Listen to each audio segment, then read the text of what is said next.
from African government perspective. This is the first BRICS that has been dedicated to Africa. That created quite a bit of buzz in different capital cities, including Dar es Salaam, where I'm speaking from.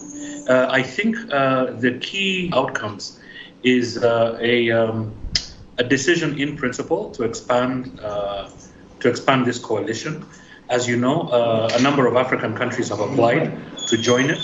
So I think that's one. I think besides the African countries, there are about 40 potential new applicants. So BRICS is essentially being seen as a multilateral organization that can provide an alternative platform to raise the influence and the interests of African countries and global South countries on the international stage. Commitment in principle to first of all recognize the African Continental Free Trade Area and to assist African countries in meeting their industrialization targets. A lot of analysts have suggested that right now Africa is like a beautiful woman. Everybody is trying to court Africa. The BRICS are coming in. You have other organizations that are trying to come in. But ultimately, they all have an agenda. From your vantage point, what's that agenda? If you look at countries like China, you look at countries like India, because really China and India are really the center of gravity in BRICS. We can't really talk about Russia because Russia's trade with Africa is very, very minimal.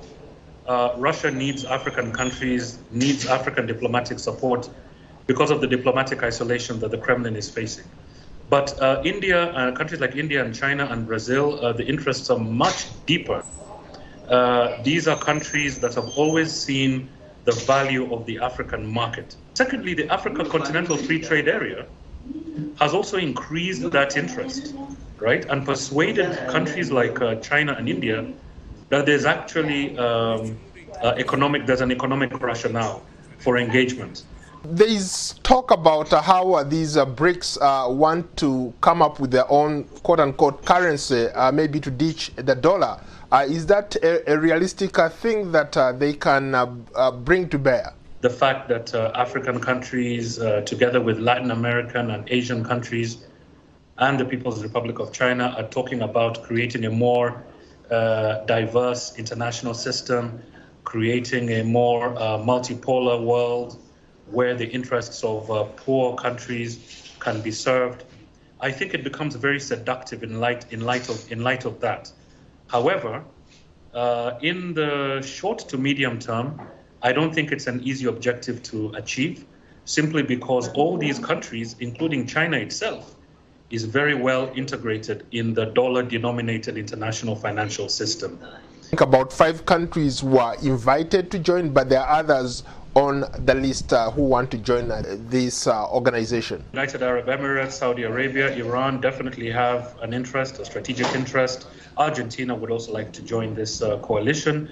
Egypt, Nigeria, Algeria, from the African continent, also want to join, and they want to join. The primary reason is to really diversify international access to international finance. So among the BRICS members themselves, you have differences, and you really cannot talk about strategic unanimity on the issue of expansion when it comes to these core countries. But certainly the rhetoric and the symbolism, that is very, very seductive.